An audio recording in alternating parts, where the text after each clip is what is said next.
Hey everybody. This past weekend, I finally drove to New York State to visit my parents.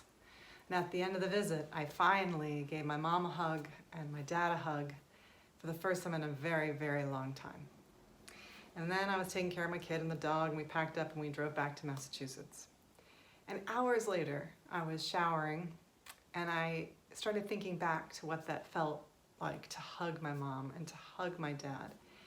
And my body had this knowing.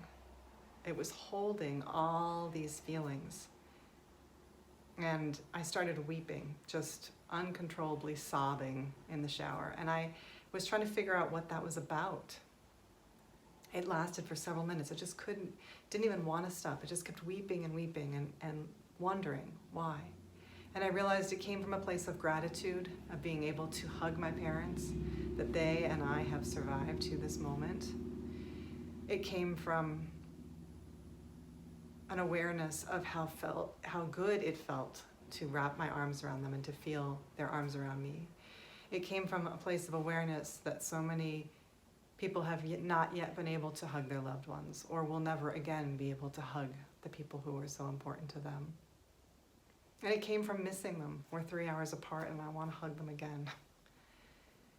So with all of that, I feel compelled to encourage you, to encourage myself during this time of transition where we are still very mindful of how to stay safe, to keep healthy, and there are still a lot of question marks.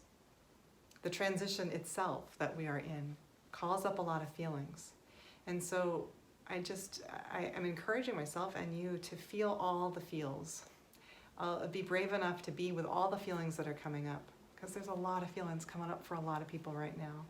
And if being with those feelings feels overwhelming, please, please, please reach out to a friend or a group or a therapist and ask for support. There's a lot happening right now. I wish you safety, I wish you health, and I look forward to seeing you soon.